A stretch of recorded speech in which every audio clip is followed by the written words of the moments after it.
ഞാനിപ്പോൾ ഉള്ളത് നേര്യമംഗലം പാലത്തിനോട് ചേർന്ന് റാണിക്കൽ എന്ന് പറയുന്ന സ്ഥലത്താണ്. അപ്പോൾ ഇവിടെ നമ്മുടെ കൂട്ടത്തിൽ മുന്മാൻ വിഭാഗത്തിൽപ്പെടുന്ന ഒരു ചെറുപ്പക്കാരനുണ്ട്. അപ്പോൾ ഇദ്ദേഹം ഇങ്ങനെ കാട്ടിലൂടെ ഓടിച്ചാടി നടക്കുകയും അവിടെ ഒരുപാട് കാര്യങ്ങളിൽ ഇൻവോൾവ് ആയിട്ട് നിൽക്കുന്ന ഒരു വ്യക്തി കൂടിയാണ്. അപ്പോൾ എനിക്ക് ഏറ്റവും രസകരമായിട്ടൊരു കാര്യം ഇദ്ദേഹം പറഞ്ഞത് നിങ്ങളോട് ഷെയർ ചെയ്യാൻ വേണ്ടിയിട്ടാണ്. എല്ലാവർക്കും ഒരു പുത്തൻ അനുഭവമായിരിക്കും, പുത്തൻ അറിവായിരിക്കും. അപ്പോൾ നമ്മൾ മലയണ്ണാനെ എല്ലാവരും കണ്ടിട്ടുണ്ട് അല്ലേ? എല്ലാ ജീവികളും ഒരേ കൂട് കൂട്ടുന്ന ആളുകളാണ്. ചിലപ്പോൾ കൂട് കൂട്ടാതെ ജീവിക്കാം, ചിലപ്പോൾ ചിലരുടെ കൂട്ടിൽ കയറി ജീവിക്കാം. അപ്പോൾ മലയണ്ണാനെ സംബന്ധിച്ചോളം ഏറെ പ്രത്യേകതയുണ്ട്. അപ്പോൾ നമുക്ക് ഇദ്ദേഹത്തോട് ചോദിക്കാം. സുഹൃത്താ, പേരെങ്ങനെയാ? അജേഷ്, ഞാൻ ചോദിക്കട്ടെ, ഈ കാടിനകത്ത് മലയണ്ണാനും മാത്രമുള്ളൊരു സവിശേഷത ഉണ്ടെന്ന് നിങ്ങൾ പറഞ്ഞു. കാരണം ആ മലയണ്ണാൻ ഒരുപാട് കൂട് കൂട്ടും. അത് എന്ത് കാര്യം കൊണ്ടായിരിക്കും? അതൊന്നും മൃഗങ്ങൾ മറ്റുള്ള ജീവികളിൽ നിന്ന് ആക്രമണത്തിന്, അതായത് പാമ്പ്, പരുന്ത് ഈ വക സാധനങ്ങളിൽ ഉപദ്രവിക്കാതിരിക്കാൻ വേണ്ടിയാണ് ഇവർ പല കൂടുകൾ കൂട്ടുന്നത്. ഇവരിൽ നിന്ന് രക്ഷ, അതായത് ഒരു കൂടില് ഇവരെ വന്ന് നോക്കുമ്പോഴത്തേക്കും ഒരു കൂടിനകത്ത് കുഞ്ഞിരിക്കണം കാണുമ്പോഴത്തേക്കും കുഞ്ഞിനെ ആക്രമിക്കാൻ വേണ്ടി വരുമ്പോഴത്തേക്കും പല കൂടിലേക്ക് മാറ്റാൻ വേണ്ടിയാണ് ഇവർ ഒരു മരത്തെ തന്നെ 5, 6, 7 കൂട്. ഒരു രക്ഷയില്ലാത്ത പരിപാടിയാണെങ്കിൽ 5, 6 കൂടുണ്ടാക്കിയിട്ട് നമ്മള് ഈ അപ്പോഴും ഈ ശത്രുവിനെ സംബന്ധിച്ചോളം വെച്ചാൽ അവനിങ്ങനെ കയറി ഇറങ്ങി വരുമ്പോ രക്ഷപ്പെടുത്താനുള്ള സ്പേസിന് ആ സമയത്തിന് വേണ്ടിയിട്ടല്ലേ? അതൊന്ന്. പിന്നെ ഇവര് ഒരു മരത്തിൽ 5, 6, 7 കൂട് കൂട്ടുന്ന വെച്ചാൽ ഇവര് ഒരു മരത്തെ തന്നെ ഇവരുടെ രക്ഷ കൂടെ ഇവർ ശ്രദ്ധിക്കുന്നുണ്ട്. അതായത് കുഞ്ഞുങ്ങളൊന്നും മാത്രമല്ല, പ്രസവ സമയത്താണ് ഇതിനോട് ഏറ്റവും കൂടുതൽ ഇവർ ശ്രദ്ധിക്കാറ്. പിന്നെ ഇവര് ആഹാരം കഴിച്ചുകൊണ്ടിരിക്കുന്ന സമയത്ത് ഇവർക്ക് ഒരു കൂടിൽ കിടക്കുമ്പോഴത്തേക്കും കിടപ്പ് ശരിയല്ല എന്ന് തോന്നിക്കുന്ന വേറൊരു കൂട് പണി. അങ്ങനെ ഇവര് ചുമ്മാ ഇരിക്കുന്ന പരിപാടിയില്ല, ഇവർക്ക് കൂടുണ്ടാക്കൽ. ഒരു മരത്തില് ഇപ്പൊ ഒരു ആഞ്ഞിലി മരം ഉണ്ടെങ്കിൽ ആഞ്ഞിലി മരത്തിൽ 6, 7 കൂട് കാണും. ചിലപ്പോ ഒരാൾ തന്നെയായിരിക്കും ഉണ്ടാക്കണം, അല്ലെങ്കിൽ വേറെ കുറെ കൂടെ ഉള്ളവർ തന്നെയായിരിക്കും ഉണ്ടാക്കണം. അങ്ങനെയാണ്. അപ്പൊ ഞാൻ ചോദിക്കണത് എന്താന്ന് വെച്ചാല്, ഈ പ്രജനന സമയത്ത് ഇവർ കൂടുണ്ടാക്കും സാധാരണ. അപ്പൊ അതല്ലാതെ ഈ കൂട് അവര് ഉണ്ടാക്കുന്ന ഒരു പരിപാടി ഉണ്ടോ? അതുണ്ട്. അപ്പൊ അതിന്റെ ഉദ്ദേശം എന്തായിരിക്കും? അവര് ഒരു നമ്മള് പിന്നെ അത് പറയാൻ പറ്റുന്നല്ലേ?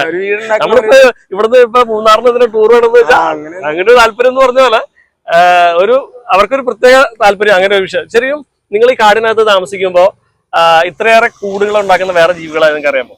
വേറെ ജീവികൾ മലയണ്ണനാണ് ഏറ്റവും കൂടുതൽ ഇങ്ങനെ ഉണ്ടാക്കുന്നത്. വേറെ ജീവികളൊന്നുമില്ല. വേറെ ജീവികൾ പിന്നെ മൃഗങ്ങളെ അങ്ങനെ കൂട് കൂട്ടുന്ന ഇതില്ലല്ലോ. ഇല്ല. മലയാളം ഇത് തന്നെയാണ് പരിപാടി. സാധാരണ നമ്മുടെ നാട്ടിൻപുറത്താണെന്നൊക്കെ വെച്ചാല് നമ്മുടെയൊക്കെ ഓടിന്റെ ഇടയിൽ വന്നിട്ട് പ്രസവ സമയത്ത് വന്നിട്ട്, അതല്ലാണ്ട് വേറെ ഇല്ല. പക്ഷെ ഇത് ഇങ്ങനെ ഒരു മരത്തെ തന്നെ അല്ലേ? ഞാൻ ചോദിച്ചത് എത്ര നാളത്തെ ഒരു നിങ്ങളിങ്ങനെ അങ്ങോട്ടും ഇങ്ങോട്ടൊക്കെ നടക്കുമ്പോൾ ഇങ്ങനെ ശ്രദ്ധിക്കുന്നത് കൊണ്ട് മാത്രമാണ് ഇതിങ്ങനെ കിട്ടാൻ പറ്റും. അല്ലാതെ സംബന്ധിച്ചാൽ ഇതിനെ കുറിച്ച് പഠിക്കാനൊക്കെ ആണെങ്കിൽ എത്ര വർഷങ്ങൾ കാടിനകത്ത് താമസിച്ചാലോ? അങ്ങനെ ഇപ്പൊ ഞങ്ങള് കണ്ടോണ്ടിരിക്കണെന്ന് വെച്ച് കഴിഞ്ഞാൽ ഇപ്പൊ ഈ ഒരു അണ്ണാൻ ഒരു കൂട് കൂട്ടുക എന്ന് പറഞ്ഞിട്ടുണ്ടെങ്കിൽ അത് ഒന്നല്ലെങ്കിൽ ഈ പടങ്ങളൊക്കെ ഉള്ള സമയത്ത്, അല്ലെങ്കിൽ പ്രസവ സമയത്ത് ഒരു മരത്തിൽ ഒരു കൂട് കൂട്ടുന്ന പറഞ്ഞാൽ മരത്തിൽ പടങ്ങളൊക്കെ തീരാറാകുമ്പോഴത്തേക്കും പതിയെ പുള്ളി അവിടെ നിന്ന് കൂട് മാറും. അടുത്ത അതായത് ആഹാരത്തിന് വേണ്ടി പതിയെ അടുത്ത മരത്തിലേക്ക് മാറുമ്പോഴത്തേക്ക് ആ കൂടെ അങ്ങനെ ഇരിക്കും. പിന്നെ ഈ പ്രസവ സമയത്താണ്. പ്രസവ സമയത്ത് കൂട് കൂട്ടുന്നതോറും അത്യാവശ്യം ഉയരം കൂടിയ മരങ്ങളിലാണ് ഇവർ കൂട് കൂട്ടുന്നത്. അപ്പൊ അതെങ്ങനെയാണ്? എനിക്ക് ഇത് മാത്രമല്ല, അജേഷ് പറഞ്ഞ വേറൊരു കാര്യത്തിൽ എനിക്ക് എല്ലാവർക്കും അറിയാവുന്ന ഒരു കാര്യം തന്നെയാണ്.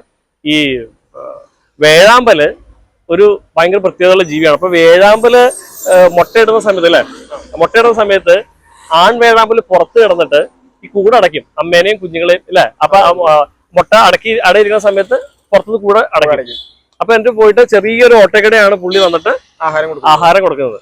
അപ്പൊ ഇതിനിടയില് ഈ മലമുഴക്കി വേഴാമ്പല് അതിന്റെ അച്ഛൻ ആണ് ചത്തുപോയാല് ആ അമ്മയും കുഞ്ഞുങ്ങളും അതിനിടയ്ക്ക് ഇരുന്ന് പട്ടിണി വന്ന് ചത്തുപോകും അല്ലെ.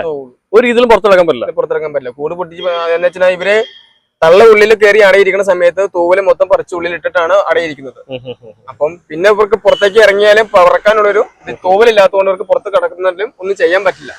ഒന്നല്ലെങ്കിൽ പുറത്ത് ചാറ്റിട്ട് മറ്റുള്ള ജീവികൾ പിടിച്ചു തിന്നും, അല്ലെങ്കിൽ ഉള്ളിൽ കിടന്ന് അമ്മയും മക്കളും. അങ്ങനെ നിങ്ങളുടെ അനുഭവത്തിൽ ഏതെങ്കിലും അങ്ങനെ ചത്തുപോയ? 2, 3 നമ്മളെ കണ്ടിട്ടുണ്ട്. ഇങ്ങനെ മരത്തിന്റെ പൊക്കത്തിന് താഴെ ചാടി കിടക്കണം, പുത്തിനുള്ളിൽ നിന്ന് പുറത്ത് ചാടിയിട്ട് താഴെ വീണ് കിടന്ന് മരത്തിന് ചവിട്ടി കിടന്ന് ചത്തുകിട്ട് കണ്ടിട്ടുണ്ട് അല്ലേ? ഓ, അത് ശരി. ശരിക്കും മലമുഴക്കി ഏത് വേഴാമ്പലിനെ കാണാൻ ഏറ്റവും സൗന്ദര്യം കൂടുതൽ?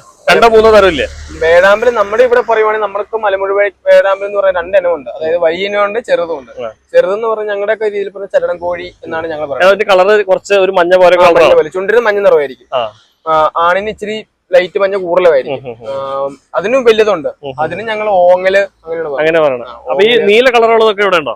നീല കളറുള്ള ഞങ്ങൾ കണ്ടില്ല. ഒരു കാപ്പിപ്പൊടിയും ഇതുമാണ് ഉള്ളത്. അത് ഏകദേശം ഒരു 2-3 കിലോ ഒക്കെ വരാൻ മാത്രമുള്ള വലിയ പക്ഷിയാണ്. അപ്പൊ ഇതാണ് പുള്ളിയുടെ പ്രത്യേകത. അപ്പൊ ഇവരിങ്ങനെ ഒച്ചപ്പാടൊക്കെ എടുക്കുന്ന അല്ലേ? ഒച്ചപ്പാടുണ്ടാക്കുന്നുണ്ട്. 2ന്റെ സൗണ്ട് വേറെയാന്നുള്ളൂ. 2 സൗണ്ട് വേറെയാണ്. ഓക്കെ, ശരി. അപ്പൊ ഇവരുടെ ഇയാളോട് ഇത്ര നേരം സംസാരിച്ചതിൽ എനിക്ക് ഏറ്റവും കൗതുകം തോന്നിയത് മലയണ്ണാന്റെ കേസാണ്. കാരണം 6 കൂടൊക്കെ ഒരു മരത്തിൽ ഉണ്ടാക്കി വെക്കാന്ന് വെച്ചാൽ ചെറിയൊരു പരിപാടിയല്ല. ലോകത്ത് ചിലപ്പോൾ വേറെ ഏതെങ്കിലും നിങ്ങളുടെ അറിവില് വേറെ ആരെങ്കിലും പറഞ്ഞിട്ട് ഇത്ര ജീവികൾ ഇതുപോലെ കൂടുണ്ടാക്കുന്ന അങ്ങനെ ഒരു കേട്ടിട്ടില്ല, കണ്ടിട്ടില്ല. ഇല്ല അല്ലേ? അപ്പൊ ശരിക്കും ഒരു പുത്തൻ അനുഭവമാണ്, പുത്തനൊരു അറിവാണ്. കാരണം ലോകത്ത് ഇത്രയേറെ കൂടുണ്ടാക്കുന്ന മറ്റൊരു ജീവി ഉണ്ടോ എന്ന് തന്നെ കണ്ടറിയേണ്ടി വരും. അപ്പൊ ഇതൊരു പുതിയ അനുഭവമാണ്. അപ്പൊ ഇദ്ദേഹം ഒരു ആദിവാസി യുവാവാണ്, കാടിനകത്ത് താമസിക്കുന്നു. അപ്പൊ ഇത്രയും കാര്യങ്ങൾ കൃത്യമായിട്ട് പറഞ്ഞു തരാൻ പറ്റണമെങ്കിൽ ചെറുപ്പം മുതലുള്ള അറിവും അതുപോലെ ഇദ്ദേഹത്തിനൊരു നിരീക്ഷണ പാഠവും വേണം, അല്ലെങ്കിൽ ഒരിക്കലും സാധിക്കില്ല. അപ്പൊ എന്തായാലും അജീഷ് കിടിലൊരു ഇൻഫർമേഷനാണ് നിങ്ങൾ തന്നത്. എന്തായാലും ഞങ്ങളുടെ കുട്ടികൾക്കും പുതിയ പുതിയ കാര്യങ്ങൾ അറിയാനും പഠിക്കാനും ഒക്കെ ഇത് വലിയ കാര്യമാണ്. അപ്പോ ഇനി ഇതുപോലെ എന്താ പറയണ ഇതൊക്കെ ഇങ്ങനെ നിരീക്ഷിച്ച് ചെയ്ത പുത്തൻ അറിവുകൾ കണ്ടെത്തണം. അപ്പൊ ഒരുപാട് താങ്ക്സ്. അപ്പൊ എന്റെ എപ്പിസോഡ് കാണുമ്പോഴേക്കും